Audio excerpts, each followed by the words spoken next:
Welcome back to the Deep Dive. It is Tuesday, February 3rd, 2026.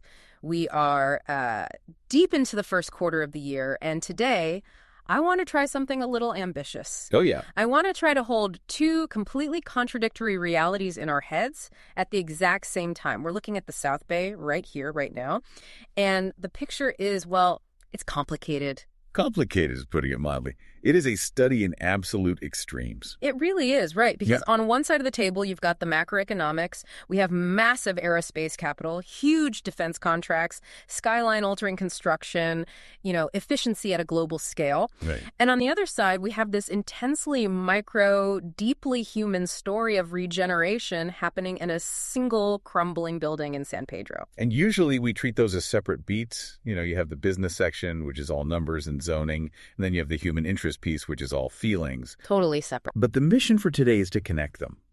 We want to understand how a region like the South Bay can be simultaneously booming with high-tech efficiency and kind of struggling to figure out how to keep its soul intact. I love that framing, because if you look at the raw data we pulled for today, the labor stats for early 2026, the Los Angeles job market as a whole has actually stalled out. It's flatlining a bit. It is. But the South Bay is operating on a completely different frequency. It's hot. It is incredibly hot. Yeah. And that heat is coming from a very specific source. So let's start there. Let's start with the heat. We keep hearing about the Aerospace corridor. I feel like for the last 5 years, that was just a buzzword real estate agents used to sell condos. For sure. But looking at the sources regarding the Apollo project in Gardena, it feels like the buzzword has finally turned into actual bricks and mortar. It has. And the completion of the Apollo project, which was just announced today by the developers, CityView and Stockbridge, is a massive signal. On paper, it's a 265-unit multifamily community right on Crenshaw Boulevard. But you have to look past the luxury apartment marketing brochure here. You have to look at the intent. So guide me here. Because to me, driving down Crenshaw, a new apartment complex, is usually just, more traffic. What makes this one a signal? You have to look at the strategy, the location. This isn't just housing. It's workforce infrastructure.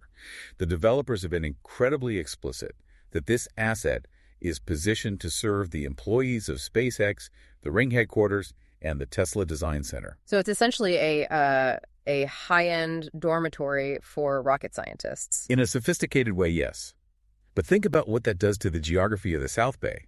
Historically, the brain trust, the engineers, the designers, they lived in the beach cities. Right, Manhattan Beach, Hermosa. Exactly.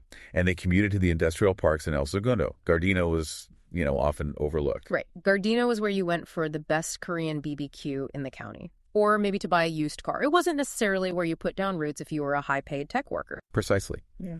But Apollo changes the map. It bridges that gap. It signals that the high-tech gravity is pulling inland. It's gentrification, certainly, and that comes with its own baggage. Of course. But economically, it's a restructuring of where the workforce actually lives relative to where they build rockets. It turns Gardena into a legitimate node in the tech ecosystem, not just a neighbor to it. And speaking of shifting gravity, we have to talk about Long Beach. The term Space Beach gets thrown around a lot. I see it on billboards. I hear the mayor saying it. Is that actually a real economic sector now, or is it just branding? Oh, it's very real. And the proof arrived today with the news about Anduril Industries. Anduril, that's the defense tech company, right? The Unicorn. Correct. They are massive, and they deal in serious hardware, autonomous systems, defense technology. And the news is they're moving forward with a significant campus expansion in Long Beach. This is part of a migration pattern that is really important for you to understand. We are seeing a manufacturing exodus from El Segundo. Wait, pause there. I thought El Segundo was the aerospace capital. That's where the legacy is. Why would they leave? It is the design capital. It's great for office parks, R&D labs, computer simulations. But if you are Anduril or Relativity Space or Rocket Lab, eventually you have to actually build the giant metal things. You need hangars. You need massive hangars. You need 50-foot ceilings. You need industrial zoning that allows for heavy noise and 24-hour shifts. You can't do that next to a quiet office park in El Segundo. So they go to the port area? They go to the port. They need the footprint. So Space Beach isn't just a branding exercise. It's a logistical necessity for the scaling phase of these companies. They need to be near the water, near the rail, and in buildings big enough to house a spaceship. That makes total sense. But, and here is the nuance that I found fascinating in the research. This success creates a vacuum. It does. It creates a squeeze. How so? Well, think about the supply chain. You drop a giant, like Andorral, into the Long Beach ecosystem, they suck up a huge amount of prime industrial real estate. But Andorral relies on dozens, maybe hundreds, of smaller suppliers, machine shops, specialized coders, logistics firms. Those little guys need to be close to the mothership to deliver parts on time. But the mothership just ate all the space. Exactly. We are looking at a potential supply chain squeeze. The market for smaller industrial footprints, we're talking 10,000 to 20,000 square feet in the surrounding cities like Torrance, Carson, Signal Hill. It's going to get incredibly tight. If you're a small business owner in those areas, your rent is about to go up because the satellite industries for Space Beach are desperate for proximity. That is a fascinating ripple effect. It's like when a whale enters a swimming pool, everyone else gets pushed to the edges. That is a great analogy. The water level rises for everyone, but the space gets tighter. Now, speaking of big, empty spaces that have been waiting for a whale for a very long time, the Hawthorne Mall. The saga. I feel like we've been talking about the Hawthorne Mall since, the turn of the century. The saga might actually be over. We saw reports today of a final legal injunction. This is a huge breakthrough. For those who don't know, or who haven't driven down Hawthorne Boulevard in the last 20 years, the Hawthorne Mall has been a derelict, abandoned shell. It's an eyesore. It's been used for movies. It was in Minority Report. It was in Westworld. It's full of graffiti. It's basically a monument to legal paralysis. It's creepy. I've driven past it at night. It feels like a zombie apocalypse set just sitting there in the middle of a city. It does. But legally, it was stuck in a nightmare of ownership disputes and litigios. This new injunction against the owners essentially clears the brush. It forces a path forward for that 35-acre site to be transformed. And 35 acres in the middle of Hawthorne, right next to all this SpaceX activity, that is a gold mine. It is the missing piece of the puzzle. Hawthorne has been booming around the edges. You have the Tesla Design Center, you have the breweries, but it had this black hole in the center. Right. Unlocking the mall means Hawthorne can finally develop a cohesive city center. It's the end of the derelict era. However, not everything is booming. We have to look at the casualties. The briefing mentions some closures today that feel oddly specific and maybe a little painful. Yes. Regeneration and growth always come with displacement. The corporate news today is that Darden Restaurants is winding down the Bahama Breeze brand. They're converting 14 locations to Yard House or Olive Garden. Which feels like corporate shuffling.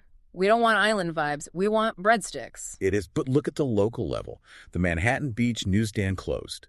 After 30 years. 30 years. That hits harder than a Bahama Breeze closing. Right. That feels like a piece of the furniture is missing from the town. It does, and it illustrates a key economic concept, the hollowing out of legacy. Explain that. When an area like the South Bay booms with high-time money, these high salaries from Anduril and SpaceX commercial rents rise, the consumer base changes. They want fast, casual, high-end, or digital experiences. The low-margin legacy businesses, the newsstand, the old-school diner, the independent stationery shop, they simply cannot monetize the square footage efficiently enough to survive the new rent rates. It's the paradox of prosperity.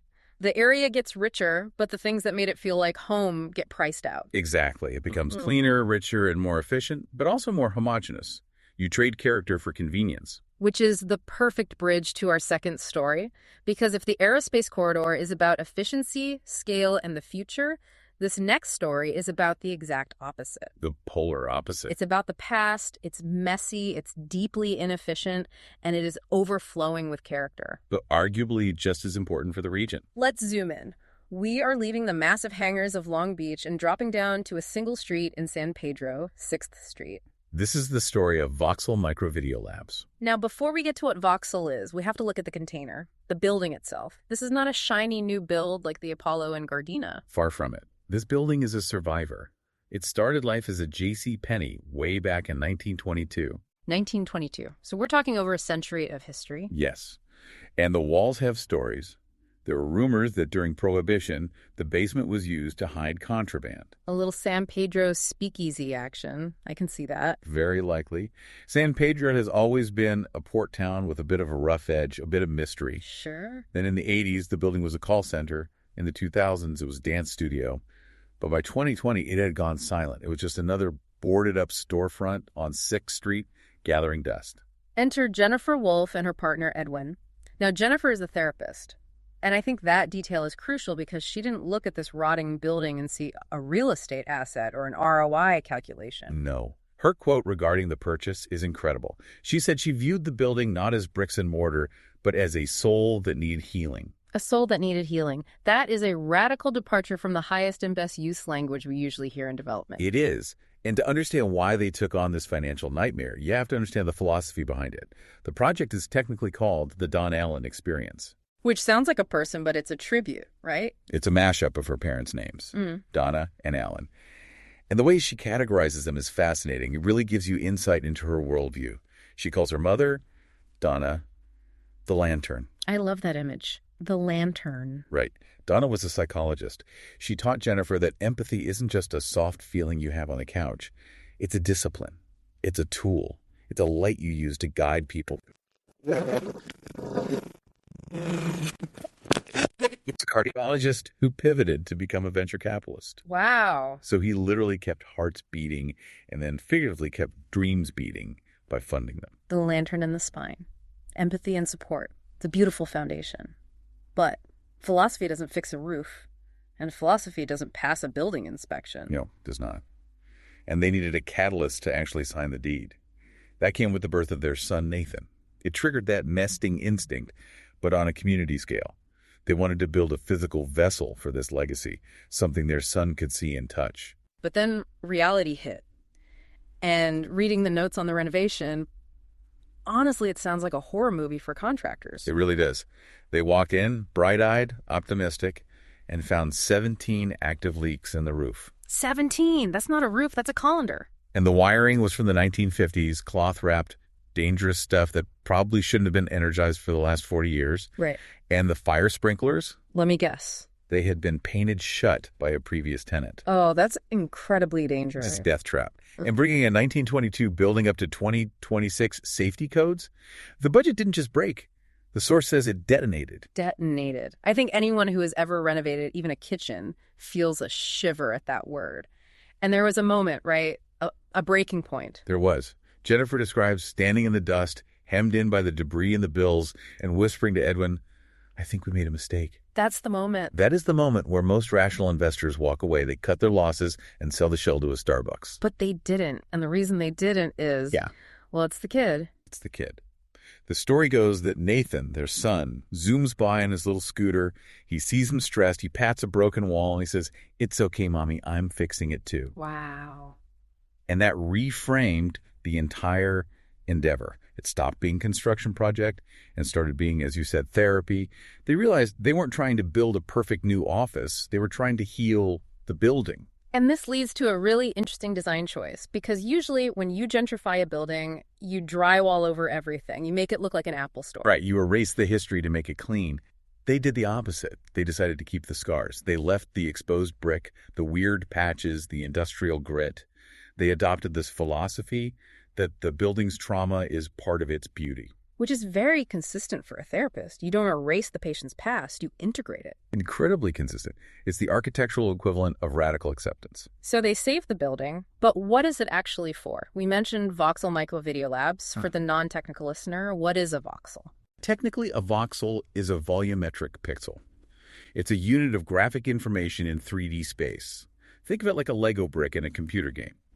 It has height, width, and depth. Okay. But here it has a double meaning. It does. Voxel was the name of her father's medical imaging company. Now here's the twist. That company failed. It did. By Wall Street standards, it was a failure. It went under. So why name your new passionate dream project after your father's failed business? That seems like bad juju. It's actually a power move. They are reclaiming the narrative. They're honoring his tenacity rather than the financial outcome. I see. The insight here, and I think this is the key takeaway for the episode, is their belief that failure is just the first draft of success. Failure is just the first draft of success. I need to write that on a Post-it note. That is such a healthy way to look at innovation. It's powerful. Yeah. And practically, Voxel is an incubator. It's a launchpad for local creators and artists in San Pedro. It provides the high-end tools, the cameras, the editing suites that local storytellers can't afford on their own. It's giving them a platform. Exactly. It's about giving the San Pedro story the polish it needs to compete globally. And speaking of local and personal, I have to mention the interior design details. Because they didn't go for the corporate conference room A or focus pod B vibe. No, this is my favorite part. They named the studios after their 12 nieces and nephews. That's sweet. It keeps the family theme going. And their 7 family cats. 7 cats. I'm imagining a Whiskers recording booth. It's probably exactly that. Yeah. And the kicker is none of the kids know yet. The cats probably don't care, but the kids don't know. It's going to be revealed at the grand opening. That is just pure delight. So when does this labor of love actually open its doors? The grand opening is set for this summer 2026. But there is one final layer to this story, and honestly, this is the part that makes it feel like a movie script. The wedding ring. Right, Jennifer and Edwin. They have been together for 18 years. That's 6,570 days. They have a child, they have a business, but they aren't married. Not yet. They decided to get married inside the building on opening day. That raises the stakes significantly. It does. Jennifer said they had to sweat and bleed and cry for the ground they would stand on. She calls the building their wedding ring. That is intense. Most people just go to Zales, buy a ring, and call it a day. It completely redefines sweat equity, but it also grounds the project. This isn't just a business, it's a covenant. It's a physical manifestation of their partnership. If the building stands, they stand. So let's pull the lens back out. We started this episode talking about Anduril and SpaceX multi-billion-dollar companies changing the face of the South Bay with massive, strategic, efficient moves. Right. And we ended with Voxel, a couple scraping together a budget to fix a leaky roof in San Pedro. It feels like a contradiction, but it's actually a symbiotic relationship. That's the synthesis here. How do you mean? A region like the South Bay needs the space beach economy. It needs the jobs, the tax revenue, and the technological drive that Anduril and SpaceX provide. That is the engine. Okay, the engine. But if you only have the engine, you end up with a sterile industrial dormitory. You end up with efficiency without connection. You need the soul. You need the soul. You need places like Voxel that are messy and human and rooted in history. You need the healed buildings to balance out the new construction. It's the balance between the Apollo apartment complex, which is built for efficiency, and the Voxel lab, which is built for connection. Exactly. The phoenix is rising in San Pedro, as the founders say. Yeah. But she can't do it alone. She needs the economic uplift of the region, but the region needs her heart. That's a beautiful way to frame it. Revitalization isn't just one thing. It's the high-tech and the high-touch working together. Ideally, yes. Yeah. And understanding that balance is what makes a city a place you actually want to live, rather than just a place you work. So here is our challenge for you, the listener, today. We talked about the concept of healing a building rather than just renovating it, of keeping the scars exposed. Right. Look at your own projects right now, or even your own team. What are the scars or the failures that you've been trying to drywall over? What are you trying to hide to make it look professional? And what would happen if, like Jennifer and Edwin, you decided to highlight them instead? To treat that failure as just the first draft. Sometimes the grit is the most valuable part of the story. Something to think about as you navigate your week. Absolutely. Stay curious, everyone. We'll catch you on the next deep dive.